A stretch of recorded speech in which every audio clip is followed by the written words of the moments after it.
Pasteur Ian Solokosi, l'animateur principal du jour de ce pour congrès, ce congrès de la jeunesse chrétienne. De l'UFC. Il est en train de s'apprêter à prendre le micro. Vraiment. Et bientôt, nous allons lui donner le micro. Pour la présentation de la thématique.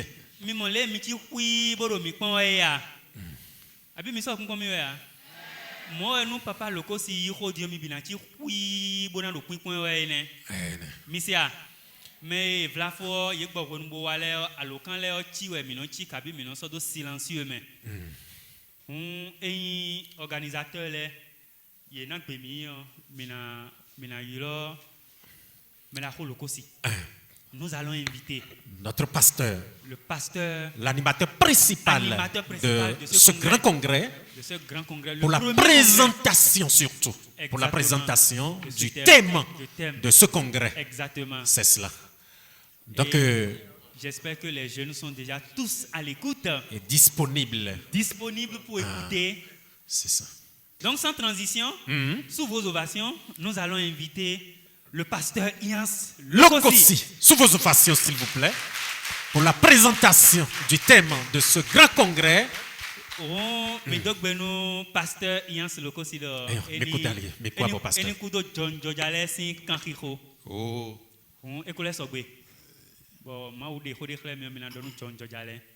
Vous avez la parole.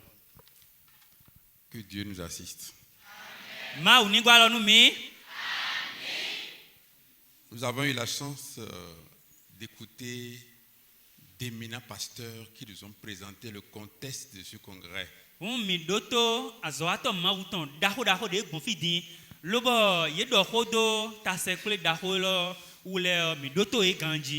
Nous avons compris l'objectif de ce congrès.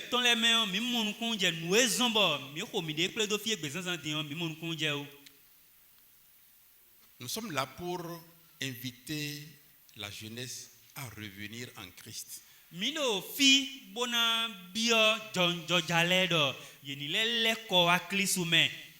Car en Christ, il y a tout. Tout ce que nous cherchons, tout ce qui nous attire, qui nous invite à aller au dehors, nous allons sortir de ce congrès avec l'assurance qu'en Christ il y a.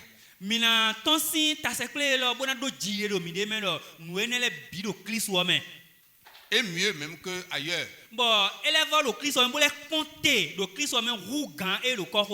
C'est pour cela que le thème donc de ce congrès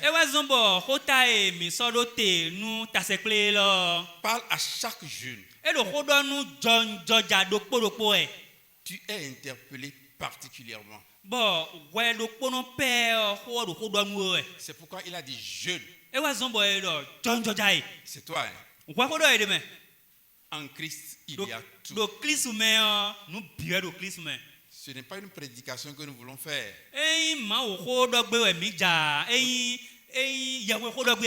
Nous allons présenter le thème et vous allez intervenir. Vous allez parler vous-même. Vous allez parler et il y aura même travail en atelier pour les hommes, les jeunes garçons et les jeunes filles à part, pour leur permettre de s'ouvrir.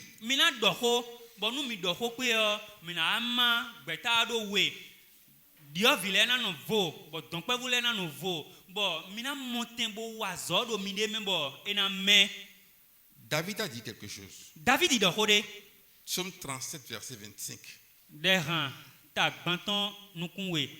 Il a dit, j'ai été jeune. Verset 25. Il a dit, j'ai été jeune. J'ai vieilli. Et je n'ai point vu le juste abandonné, ni sa abandonné. Non, je n'ai point vu le juste abandonné. Je ne l'ai jamais vu abandonné. Ni sa postérité mendier son pain.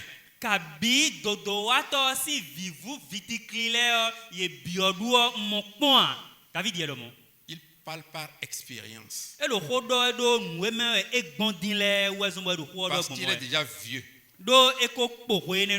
Maintenant, il parle du temps qu'il a passé dans sa jeunesse. Jusqu'à sa vieillesse. Il n'a jamais vu le juste abandonné. Ni sa postérité mendier son pain.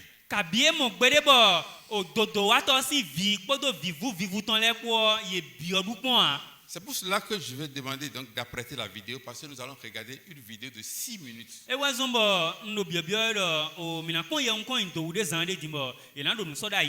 Une vidéo peut-être que vous connaissez.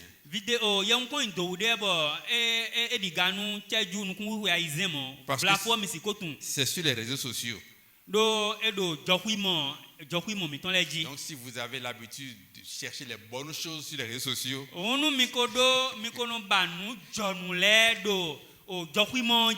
aurez peut-être eu l'occasion de le voir.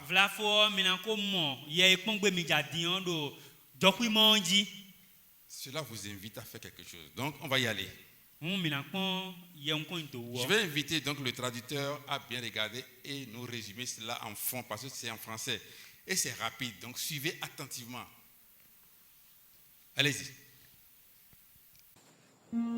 Étant sans Christ, on pensait que le but de la vie était de posséder encore et encore. On courait après l'argent, on courait après la renommée, après le succès. Mais quand on a accepté Jésus, on a compris que le but de la vie, c'est d'aimer son prochain. Le but de la vie, c'est de faire la volonté de Dieu, aider les autres, aimer notre Dieu, le servir de tout notre cœur. Aujourd'hui, dans ce monde, les gens courent après l'argent. Ils veulent encore posséder et encore, jusqu'à ce qu'un jour la mort les surprenne et qu'ils soient enterrés. Et là, c'est fini. Bien-aimé, tu peux courir après l'argent, mais laisse-moi te dire une chose. Tu n'atteindras jamais une somme qui va te satisfaire. Parce que même aujourd'hui, peut-être, tu as besoin de 1000 euros. Mais quand tu auras 1000 euros, tu vas avoir la soif de 10 000 euros. Il n'y a qu'une seule chose qui peut étancher la soif qui est en toi. C'est Jésus-Christ. C'est vrai, l'argent est bon parce que l'argent nous permet de subvenir à nos besoins. Mais lorsqu'il est béni de Dieu, c'est en ce moment que l'argent peut nous profiter. Lorsque l'argent est accompagné de la grâce de Dieu, c'est en ce moment que cet argent devient une bénédiction. Mais l'argent, c'est la présence de Dieu. Mais bien aimé, c'est des feuilles. Vanité des vanités. Tout est vanité sur cette terre. Une pause.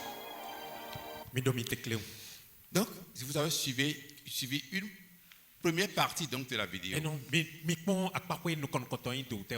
il est dit que le but de la vie, c'est d'adorer Dieu. Mais lorsque l'homme se lève le matin, il court derrière la renommée, il court derrière l'argent, après derrière la renommée,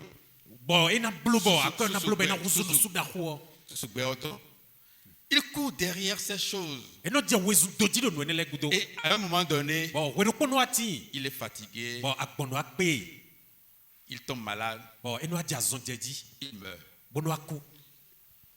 Qu'est-ce qu'il ira dire à son créateur parce qu'il est retourné vers le créateur?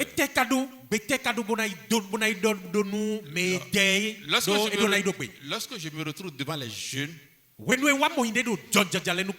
j'ai envie de leur faire un peu mon histoire.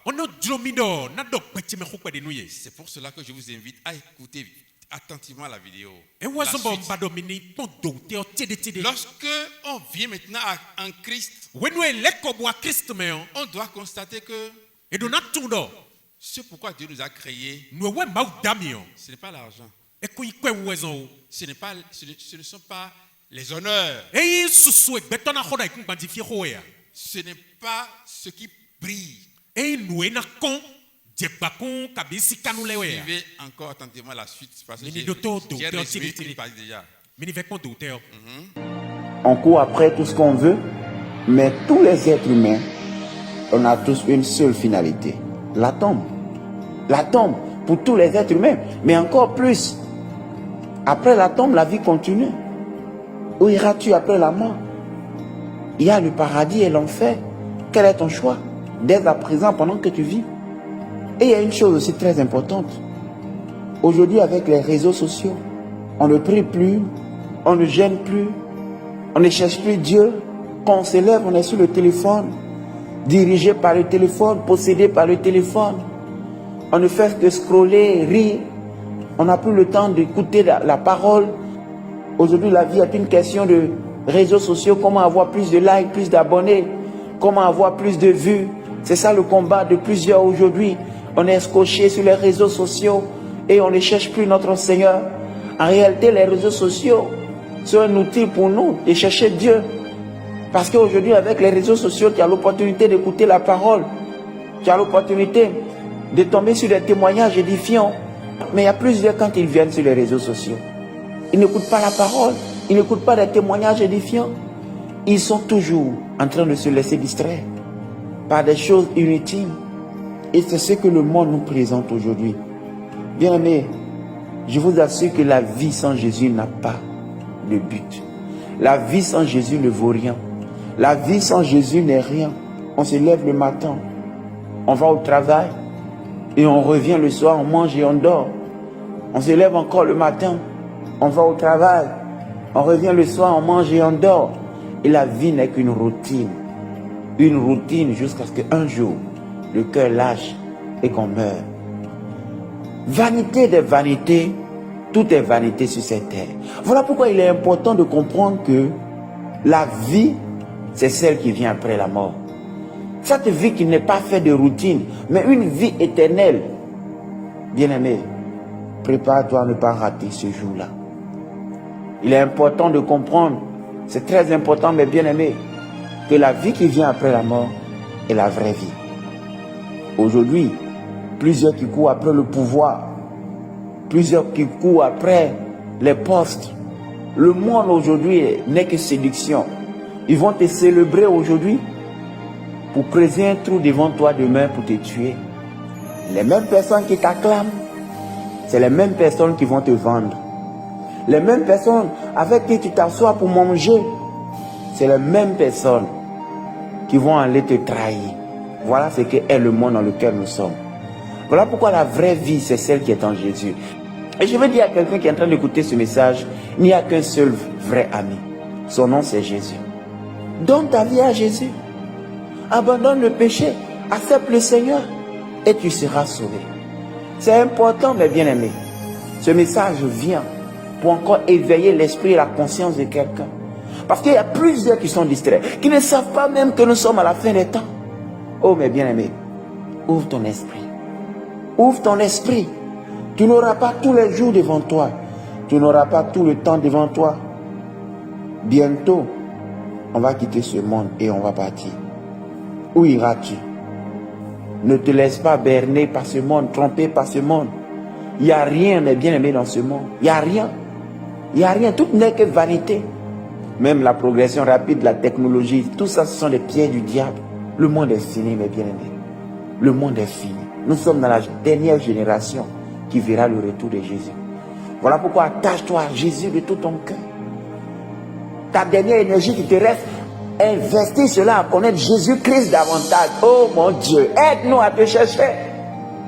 Bien-aimé, cherche Jésus quand tu as encore le souffle de vie. Attache-toi à lui. Ne sois pas esclave de ton téléphone. Ne sois pas esclave des réseaux sociaux jusqu'à ce que tu tombes dans un trou. N'adore pas l'argent. Il y a des gens qui sont devenus esclaves de l'argent. Ils adorent l'argent. Bien aimé, tout est vanité sur cette terre. Adore Jésus. Adore Jésus et tu auras la vie éternelle. Adore Jésus et tu seras sauvé. Que Dieu te bénisse. Merci beaucoup.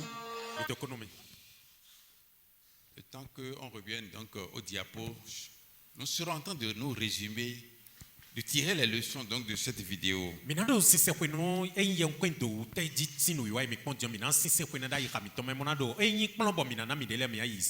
À la fin donc du congrès, nous allons mettre ça sur notre forum et tout le monde aura accès à cela. Bon, et no takple ple nous wa da khwelo wa fo mina so yem kwendo wene sedo eyin bavi bombo si nous wa mi ton idie mi no mina ponde bole yi nous mi de sono mina sedo. Que Dieu nous assiste. Nous avons vu des hommes qui sont esclaves des réseaux sociaux. Dans l'image, on les a montrés comme des gens aveugles qui sont allés tomber dans des trous.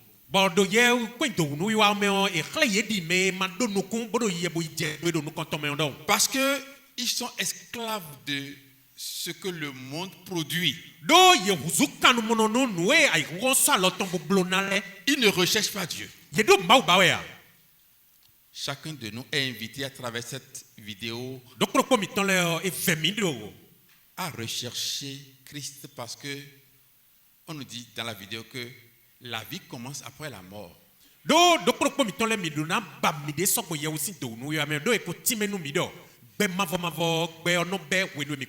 vraie vie commence après la mort. Alors que le monde dit, je dois vivre ma jeunesse. Et vivre sa jeunesse, c'est se montrer nu sur les réseaux sociaux.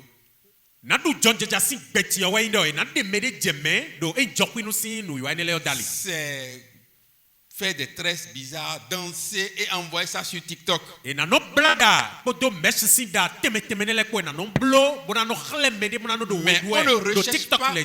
recherche pas le vrai sens de la vie. Et comme Christ n'est pas là, c'est un vide. C'est un vide. Le vide est occupé par le diable. Beaucoup sont devenus esclaves des jeux, des machines à sous. Mais je n'ai jamais vu quelqu'un jouer à ce jeu et devenir riche. Quelqu'un qui joue correctement au jeu d'argent, jeu de hasard, parvient à la richesse, je n'ai jamais vu. C'est pour cela que je vais vous montrer l'histoire d'un homme. Alors, je vais vous parler de quelqu'un qui m'a beaucoup inspiré.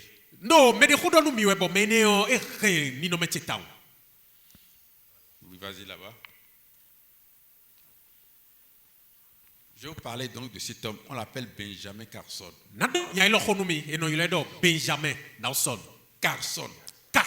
Benjamin Carson.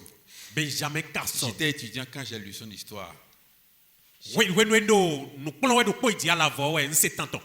Et son histoire m'a beaucoup inspiré. Je l'ai partagé avec les jeunes de l'époque. J'avais même eu le livre. Et je ne sais pas ce qui s'est resté, mais j'avais eu ce livre-là. Le livre est appelé Les mains du miracle. Alors, du ghetto à la chirurgie. Il était issu d'une famille pauvre. Il a même essayé de tuer quelqu'un une fois.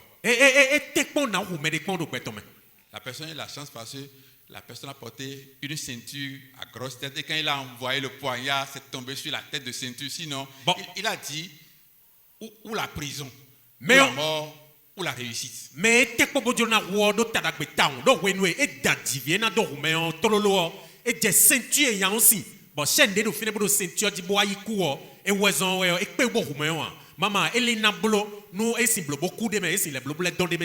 Au début d'une année scolaire,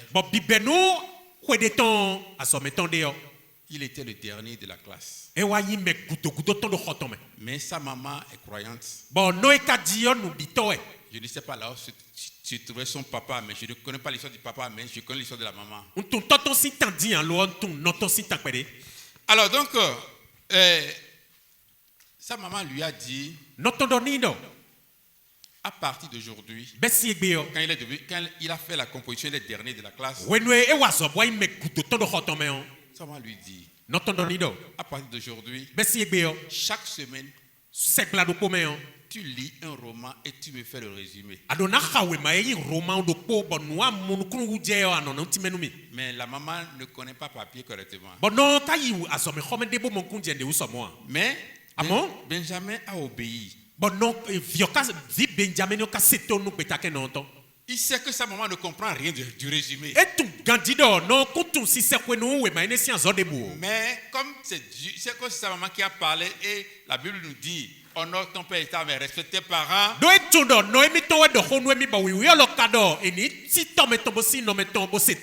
Il obéit à ce que sa maman dit. Il n'a pas cherché l'intérêt matériel qu'il y a dedans. Il ne regardait pas le bien fondé scientifique de la chose. C'est très important. Retenez ce mot-là.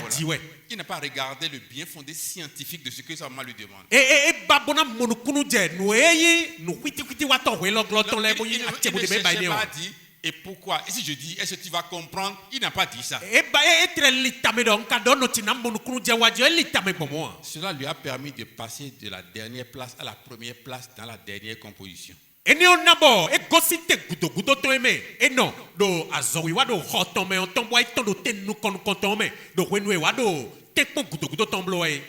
En Christ, il y a tout.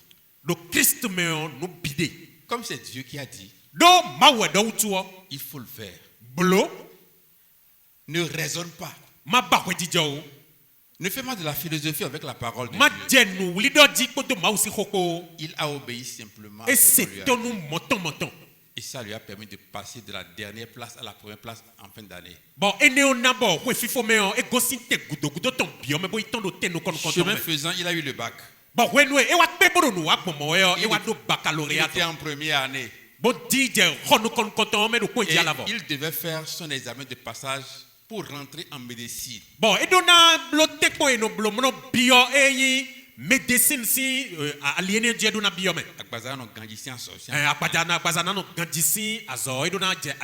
Et s'il échouait, il ne devient pas médecin. Il devait passer une épreuve. Et dans le livre, j'ai cherché le livre pour vous l'amener, mais je ne l'ai pas eu parce que j'ai commandé même sur Lomé, je ne l'ai pas eu. C'est à 9500 francs qu'il vendait ça à Lomé. 9000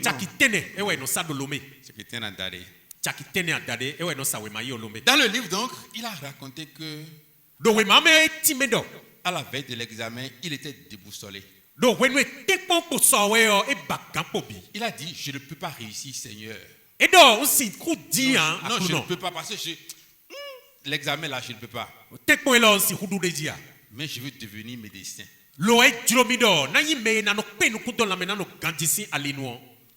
Alors, il a fait ce qu'il peut faire, il allait se coucher. Ce qu'il peut apprendre, il a appris ses leçons comme il peut. Il est allé donc se coucher. Il a dit qu'il était désemparé. Il était sans force. Mais la nuit, il a fait un rêve. Il était en salle d'études. Il était seul dans la salle. Et un monsieur est rentré dans la salle, de tout blanc habillé. Il a ouvert la salle et est rentré.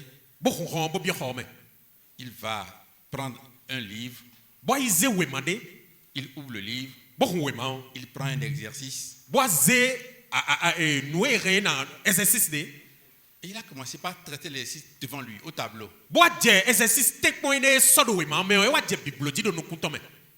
Il a traité jusqu'à la fin, il a eu le résultat, il a déposé la craie et il était sorti de la salle. Et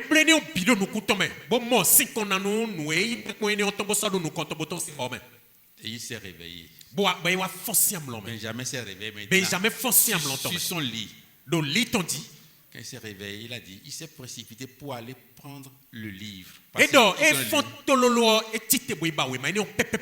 Il a cherché l'exercice. Il a vu. Et il a relu. il s'est rappelé de tout ce que l'inconnu est venu traiter dans la salle. Et c'était frais dans sa tête. Lorsqu'il était allé en salle, c'est l'exercice qui était son examen.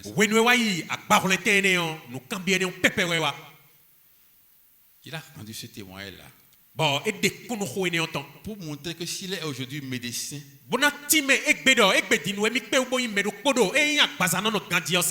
c'est un miracle. Ce n'est pas sa force. Est-ce que vous avez suivi l'histoire?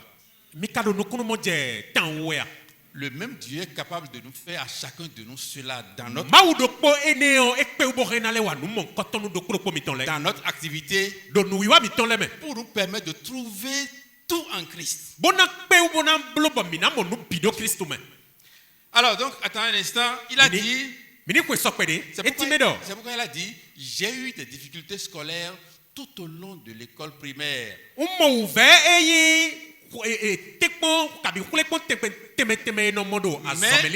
Mais je suis devenu le meilleur neurochirurgien du monde en 1986.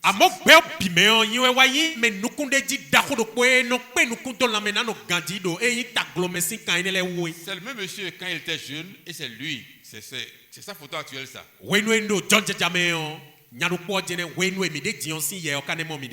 Alors donc, Benjamin Salomon Carson dit Ben Carson.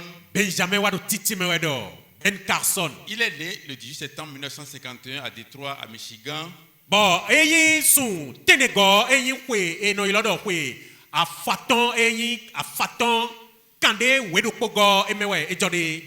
C'est un homme politique aujourd'hui parce qu'il voulait être président des États-Unis au moment où Donald Trump était élu président. C'est lui qui a été battu dans les primaires d'abord avant que l'autre ne devienne président.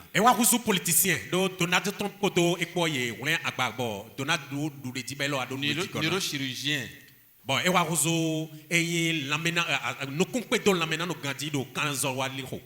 Il est la première personne, la toute première, à séparer deux enfants siamois retenus par la tête.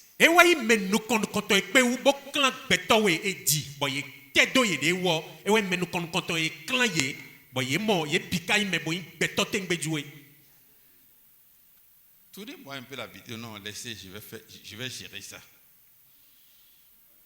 Vous avez ici la photo de deux enfants retenus par la tête.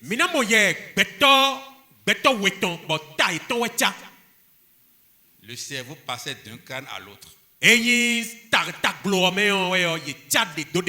c'est les deux enfants qui sont en bas comme ça. C'est lui qui les a séparés. Mais pour qu'ils parviennent à cela, il a fallu le miracle de cette nuit-là.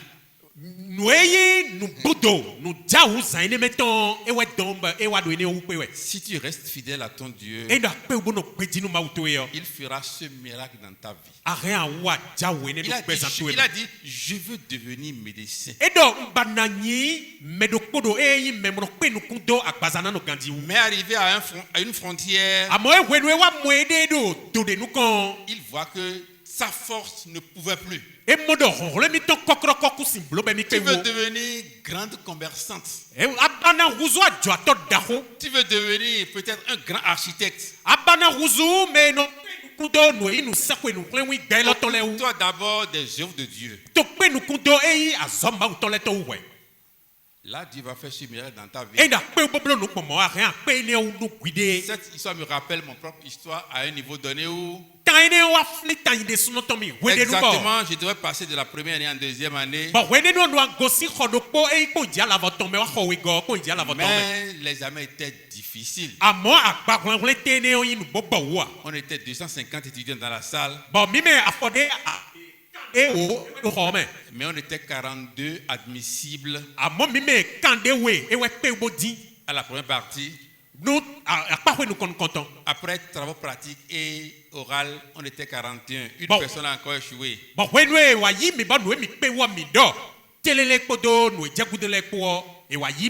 Mais l'examen de chimie organique,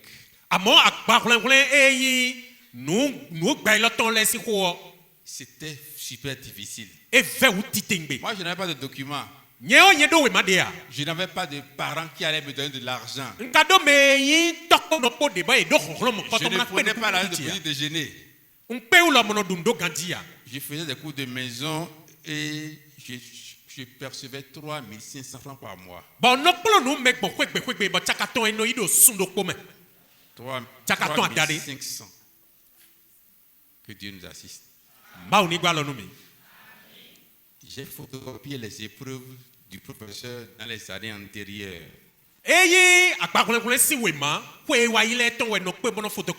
CTD des années précédentes, je les ai photocopiés.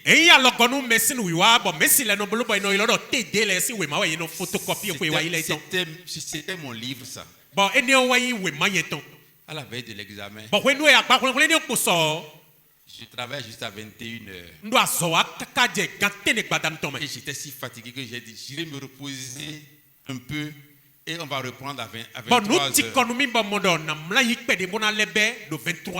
À 23h, j'ai repris. Et lorsque tu traitais les épreuves, il y a une épreuve que j'ai traitée exactement à 2h du matin.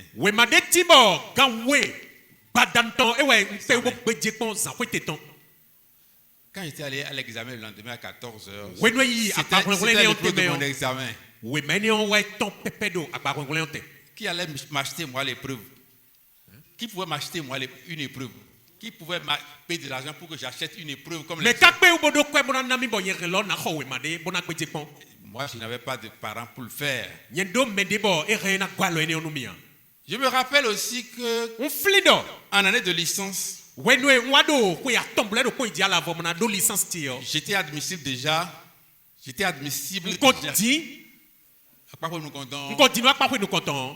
je devais passer les épreuves orales. J'étais en licence de biochimie en ce moment-là.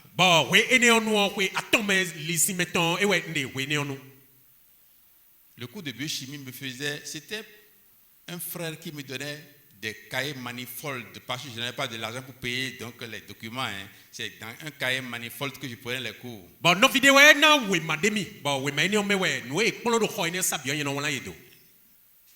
J'avais un cahier de 200 pages au moins de cours de biochimie à réviser. Cahier 200 pages de petit au final. Un carnet de 200 pages. Carnet 200 pages dans le pot. Et j'avais étudié la biochimie toute la nuit. Après l'oral de biochimie, j'étais allé à l'oral de microbiologie. Parce que je devais passer en microbiologie, en chimie organique, en mathématiques, tout ça dans la même journée. Mais ce qui me préoccupait, c'était la biochimie et j'ai fini ça. Je n'ai pas touché le cours de microbiologie. Je l'avais en main, je sais qu'après la biochimie, j'irai regarder ça. Et j'ai passé dans le couloir. J'étais arrivé juste devant la salle où il y avait le professeur de microbiologie. Et il dit suivant. J'étais devant, il me regardait comme ça. Le professeur de microbiologie me regardait comme ça. Et il dit suivant. Et tous les autres ont fui. Et il me regardait. J'ai déposé le livre par terre, tout le cours, tout ce que j'ai déposé par terre devant la salle à côté. Je suis rentré comme quelqu'un qui allait à l'abattoir.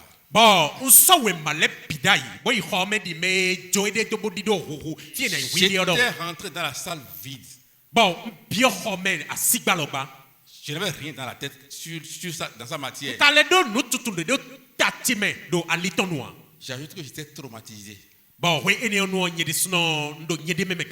j'étais allé, il me dit, c'est quel nom? Il dit, c'est quel nom? Je donne mon nom. Il écrit. Et il me dit, tire un sujet. Et j'ai tiré. Et j'ai vu les transferts génétiques. Bon, et on va sortir on dit on va mon transfert génétique. C'était tout un chapitre. Bon, et on ouais m'a dit il dit va t'asseoir là-bas et va préparer. Bon, et donc il dit donc bon il t'a mis où? Et un autre a commencé par répondre aux questions. Bon, mais de vos timbo je vous avoue que quand j'étais assis là, c'est comme si quelqu'un est venu pour me dire transfert génétique, il y a conjugaison. Et j'ai écrit. Bon, et tu n'as pas de bon fine bois dans le midor. Nous et n'a pas des années dion. Nous t'imé des tirs au final pour une conjugaison. Bon, et il n'a qu'un bien bon on l'a d'office. C'est un mot de croisement des micro-organismes. C'est pas conjugaison de l'école. Et une conjugaison est vilaine. Non blodo assommé bien ouais. L'eau a pas quoi no aso des si. Et j'ai écrit. Bon, on l'a dit on d'office. On m'a dit il reste transduction. J'ai écrit encore. Bon, elle est de transduction. Bon, on l'a d'office. Il y a encore combinaison. J'ai mis les 3 mots. Bon, et tout commençait par revenir dans ma mémoire. Bon, nous c'est comme si le procès était devant moi en train de faire le cours. Bon, et tu nous messieurs de nous compter, bon nous les je me suis rappelé de tout. Bon, flé nous pi. J'étais prêt. Bon, nous pisi sommet. Et quand celui qui est là-bas, on lui a posé des questions, il a passé beaucoup de minutes avec le monsieur. Bon, when nous aimons nous continuer yole, bon nous temer bi cambier ouais bon et bloc when gege po messi le ko. Il dit oui, le kosi, allez-y. Et wa yilo mitindo le kosi a rien wa. Rappelle-moi ton sujet. Fli et yin kota ba so flimi. Et j'ai dit transfert génétique, il dit c'est bon, vas-y. Oh, on va timeni do transfert génétique. J'ai dit il y a 3 mots de transfert génétique. Bon, et do kota tetengbe tadi aton et kupla kota so di menumi. Quels sont les 3 mots? Bon, et t'as j'ai donné le premier, ça veut dire quoi? Bon, on doit nous contomber. Ça veut dire quoi? Troisième, ça veut dire quoi? Et j'ai défini les 3. C'est bon. J'ai eu 18 sur 20. Bon, c'est pour cela que la parole de Dieu te dit aujourd'hui qu'il y a tout en Christ chez nous. Ce que tu cherches dans les horoscopes, ce que tu cherches en voulant peut-être faire arnaque comme les autres. On te dit que ça là c'est un secret là. En Christ il y a ça. Benjamin Carson a séparé 2 enfants siamois retenus par la tête. Et les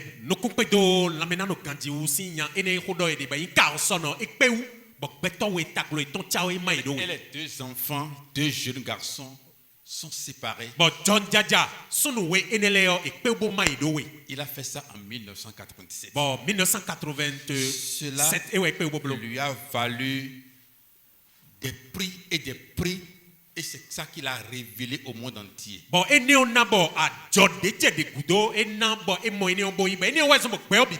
Aujourd'hui, quand on parle de neurochirurgie,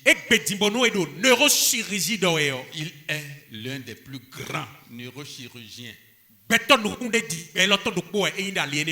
Mais il a écrit. Le docteur décrit aussi le rôle clé joué par sa mère dans le parcours qu'il a mené du ghetto à la chirurgie de pointe. Bon, docteur, mais il nous compte la mena no gandisi azo ato e wati azo yan azo pataki. Bon, no idie pe boado aliéné on na deux même coton etime. Sa maman n'était pas médecin. Maman toyi nous enoki me no pe nous compte la mena no gandisi. Sa maman n'était pas chirurgien. Notoyi chirurgien. Mais elle a fait de lui un neurochirurgien de pointe. C'est comme ça que quand Dieu te dit obéis à tes parents, ce n'est pas par hasard. Ce parent que tu as, qui n'est pas allé à l'école, Dieu a mis en lui un mystère. En Christ, il y a tout. C'est pour cela que, pour finir, pour vous donner la parole, je vais vous rappeler l'histoire de Joseph. Une histoire que vous connaissez très bien. On va essayer de lire donc Genèse chapitre 39 verset 6 à 9.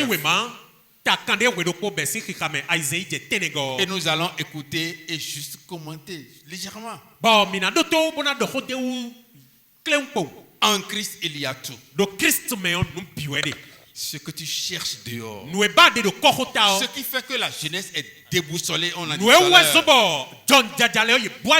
c'est que nous avons fait dos à celui qui nous a régénérés. Celui en qui Dieu a tout mis. Et là, nous constatons que nous allons à l'échec comme l'a montré la vidéo. Alors, lis-moi le texte. Genèse 39, verset 6. Il abandonna aux mains de Joseph tout ce qui lui appartenait. Et il n'avait avec lui d'autre soin que celui de prendre sa nourriture. Joseph était chez Potiphar. C'est un esclave. Mais le maître a tout abandonné dans sa main. Quand il rentre, tout ce qu'il faisait est qu'il prenait son repas. Il ne veut pas savoir comment est-ce que le troupeau des animaux se porte.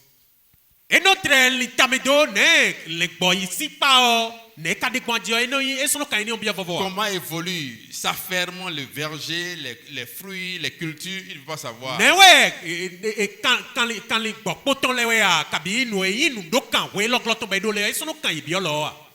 Il doit être tenté comme tous les hommes de détourner.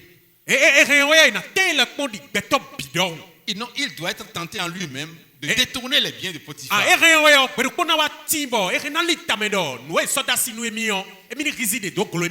Tu penses que peut-être en faisant une activité parallèle à celle de ton patron, tu vas devenir riche?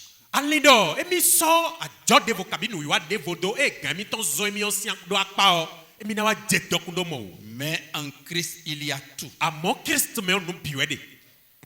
On t'a confié peut-être des marchandises à vendre. On ne peut pas maîtriser, tu ne peux pas faire le détail, on ne peut pas l'avoir. Alors ne profite pas de cela comme si tu pouvais devenir riche en détournant dans l'activité que tu as.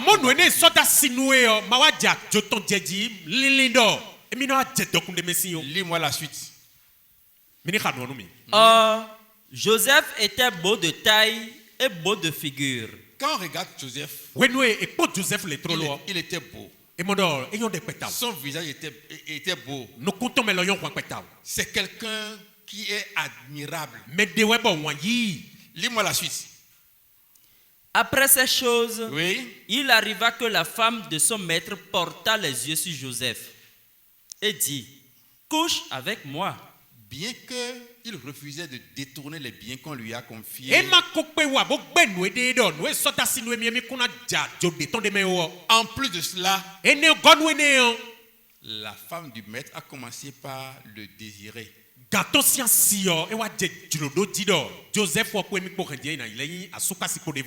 Lis-moi la suite.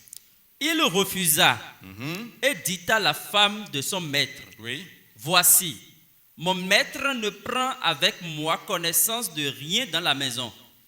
Et il a remis entre mes mains tout ce qui lui appartient. Il a dit: femme, voici. Mon maître, ton mari là, il m'a tout remis. Il ne me contrôle même pas. Si tu es vraiment chrétien, tu n'as pas besoin d'être surveillé. Tu n'as pas besoin d'être contrôlé. Et là, c'est sûr que ce qui t'appartient, ce qui est à toi, reste assis, cela viendra à toi. Parce que Dieu, c'est lui qui a tout. C'est en lui que nous avons tout ce qu'il nous faut. J'étais dans l'enseignement à courir comme tous mes camarades de l'époque. Bon, no, plomb mais di mais non, j'enseignais. L'enseignement à l'époque, c'était pas grand-chose. Je vous dis d'abord que même avant que je ne continue d'étudier, à un moment donné, avec les difficultés, j'étais découragé. Et j'ai dit à papa que je vais arrêter. Et il m'a dit qu'il va réfléchir. Après, il est revenu me dire qu'il est allé voir le révérend pasteur. Qui lui a dit de me dire qu'il ne veut même pas entendre ce langage-là.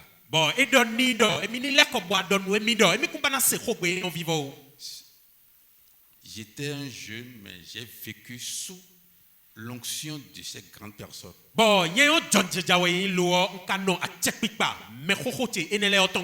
ne cachais rien. Reviens en Christ, tu vas voir. Tu penses que... Non, qui peut me donner conseil ici? Il n'y a personne. Lui, il est financier, moi j'étais scientifique. Moi, j'ai fait la biologie, j'étais en biochimie. Mais j'ai partagé, moi, ma difficulté avec lui. Lui, il est allé voir un parfait inconnu du monde universitaire. On va dire, mais il est révérend pasteur. Bon, il a quel diplôme? Et il a chargé l'autre d'aller me dire, j'ai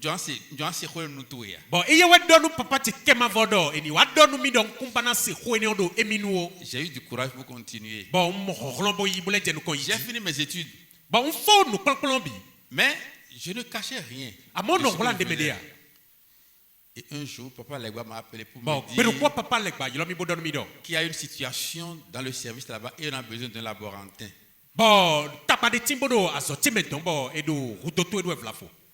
J'ai dit, je vais postuler.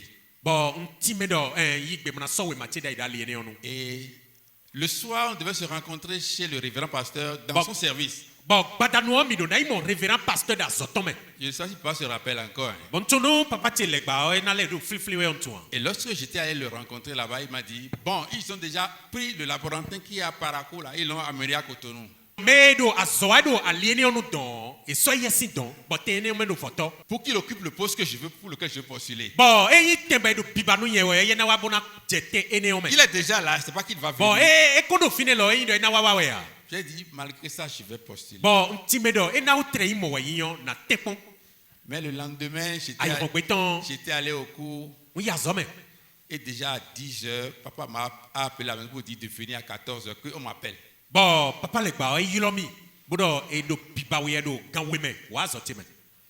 12h30, j'étais parti.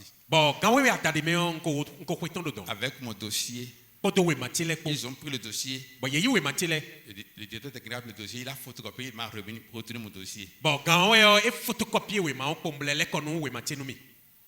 Et il allait voir le directeur général qui a dit, envoie-le chez le chef personnel. Lorsque j'étais allé le voir, il m'a posé beaucoup de questions. C'est prévu que le lendemain, je vais faire le test psychotechnique. Et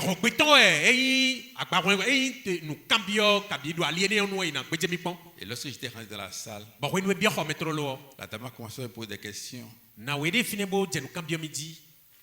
Elle me posait des questions sur le cours que j'ai enseigné la veille. Il me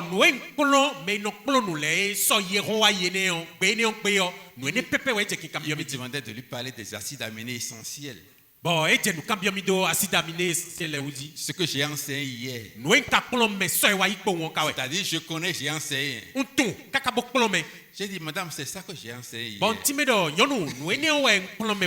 Et j'ai commencé par lui répondre. En Christ, il y a tout. Ce que tu cherches dehors, tu vois qu'au niveau de notre assemblée, il n'y a pas un homme capable de te marier, quoi. Dans le peuple de Dieu, il n'y a pas une femme pour toi. C'est parce que tu n'as pas l'œil spirituel. Tu ne ne regardes pas les choses comme tu dois regarder. Lorsque Joseph se retrouvait dans la situation, il a dit, on m'a tout confié. Dis-moi la suite. Il n'est pas plus grand que moi dans cette maison. Il a dit, dans cette maison, mon maître, Potiphar, ton mari là, il n'est pas plus grand que moi dans la maison. Lis-moi la suite. Et il ne m'a rien interdit. Il ne m'a rien interdit. Le jeune chrétien n'a pas besoin de contremaître.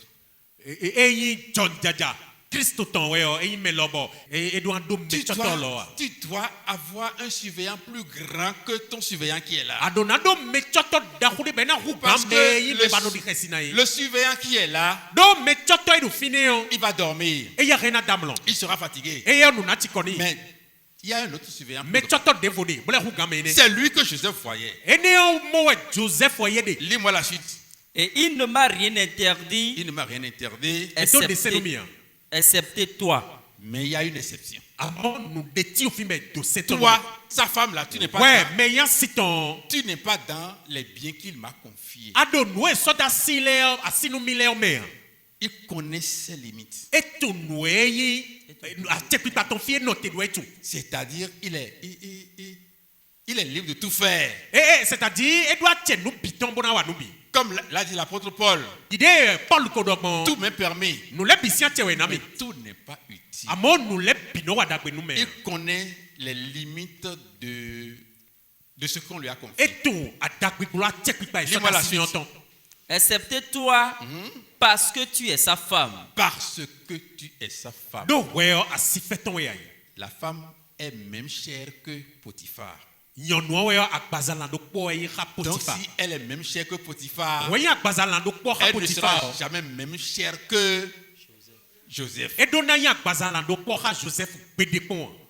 Dans ma jeunesse, à un moment donné, il y a une jeune fille qui a raconté dans le quartier cette ville-là que je suis un impuissant.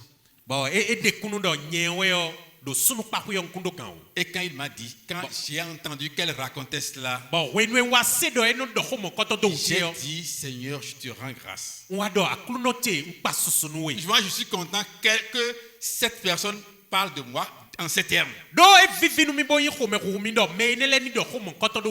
Et après ça même, j'ai eu l'occasion de partager la même chambre qu'elle. Et j'ai dit, là, quand elle a frappé à la porte la nuit, là, j'ai dit, le diable m'a dit, voilà, c'est celle qui dit que tu es impuissant qui est arrivée encore.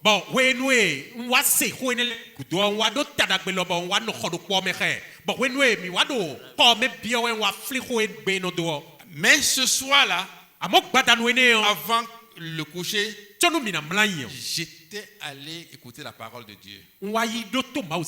C'était Papa qui avait fait le coup le jour-là. Et la parole de Dieu dit, vous qui avez été sauvés, si vous retournez dans le péché, c'est vous qui crucifiez Christ à nouveau. Quand je me suis rappelé de ce message-là, j'ai dit, je ne veux pas exposer mon Seigneur à l'ignominie.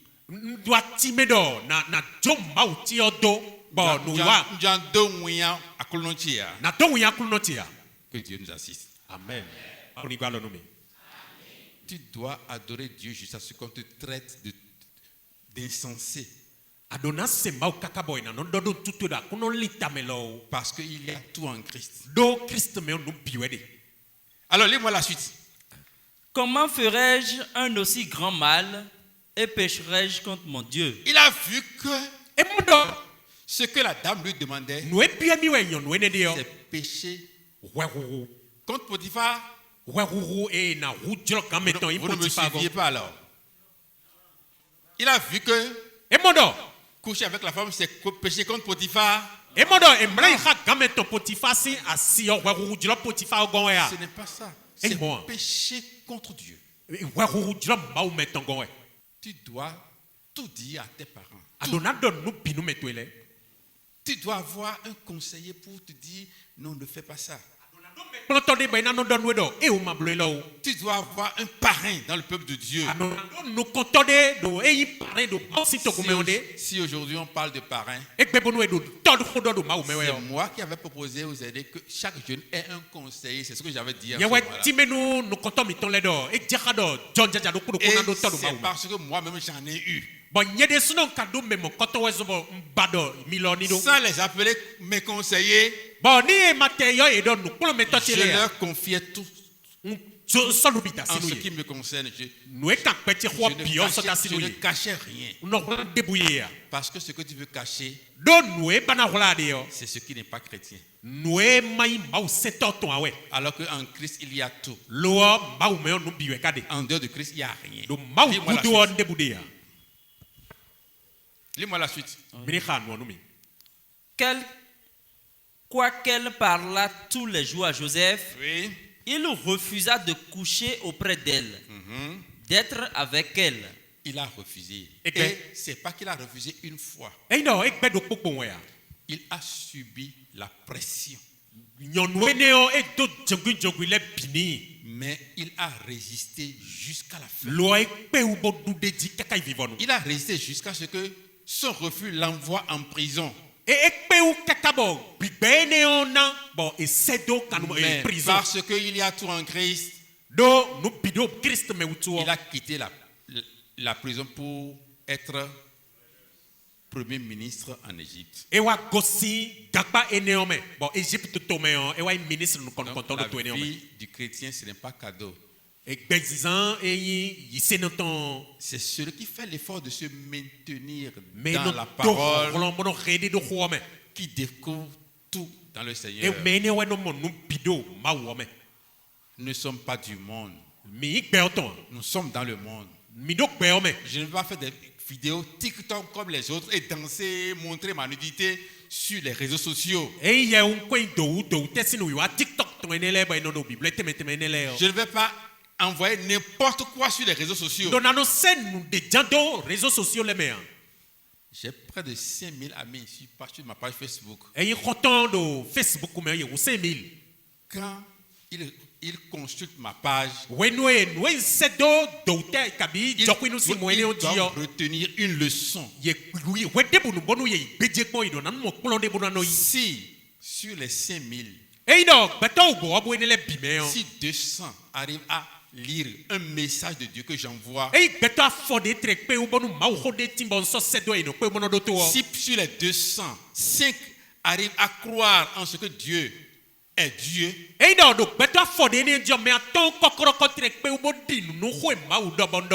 je rends grâce à Dieu. Qu'est-ce que tu envoies sur les réseaux sociaux? Est-ce que tu fais comme celui qu'on a monté dans la vidéo? Il est attaché dans le dos. Et on lui a masqué le visage. Et il marchait comme sans repère. Si tu es comme lui, tout à l'heure, parle. Dis ce qui t'empêche de rester dans le Christ. Ouvre-toi à Dieu. Et après ça, il y aura tout à l'heure et travaux en atelier. Tu seras avec les mamans. Tu seras avec des papas, des aînés à toi, des gens qui vont te montrer le chemin. J'ai fait mon expérience. Et je dis comme David que j'ai été jeune. Je ne suis pas encore vieux. Mais j'ai pris de l'âge quand même. Je n'ai jamais vu quelqu'un qui est fidèle à Dieu échouer, devenir misérable. Non, jamais. Dieu a toujours un chemin pour te sortir de la situation. J'étais rentré au laboratoire de Sobebra, il y avait 3 personnes avant moi. Je suis le dernier à rentrer dans le laboratoire. Mais je suis le premier à connaître une promotion. Non pas parce que j'étais plus intelligent que les autres. Mais quelque chose s'est passé. Quand je suis au contrôle, c'est en ce moment-là qu'on découvre tous les défauts qu'il y a sur les boissons. Je vais vous raconter juste une petite histoire et m'arrêter. Je devais aller au service à 14h. Et on produisait du tonic depuis le matin.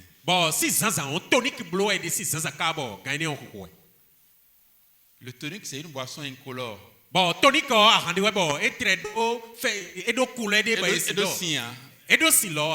C'est comme de l'eau.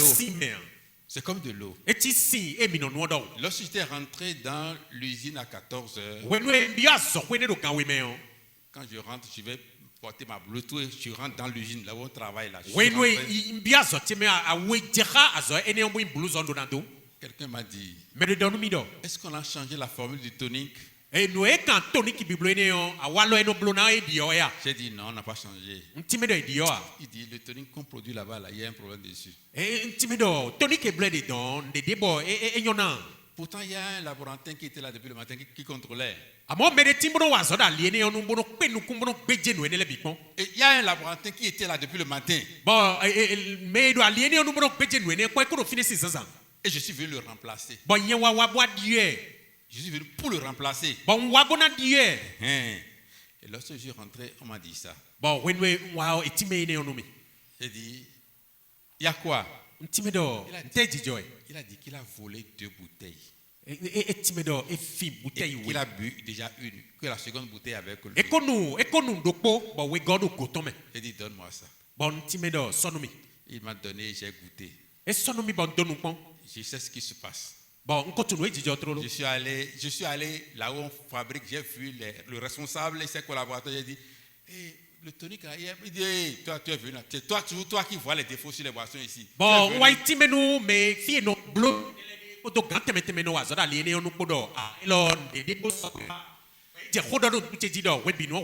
Parce que ce n'est pas la première fois. Mais c'est comme ça que Dieu m'a révélé dans le service. Je suis allé prélever ce qui est en train de sortir. Une machine qui tourne 30 000 bouteilles à l'heure. Non,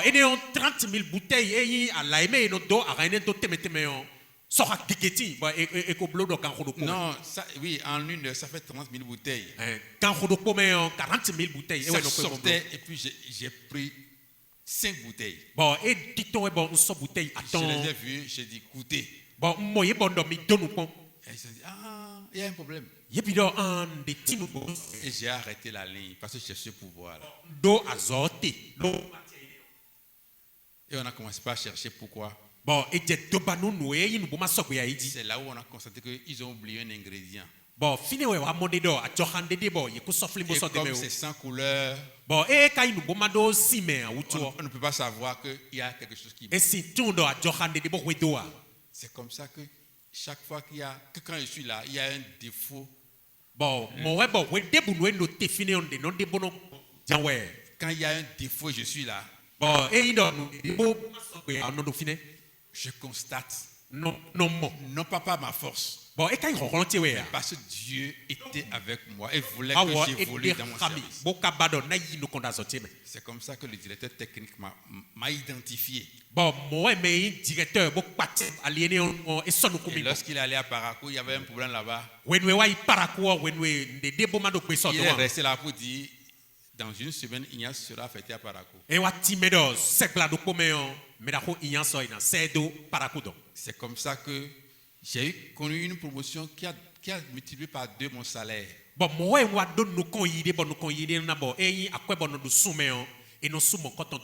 Avec beaucoup d'autres avantages. C'est cela qui a changé toute ma vie. Là où tu es là, il y a quelque chose en toi. Mais pour que tu puisses l'avoir, il faut rester en Christ. Merci beaucoup pour votre attention.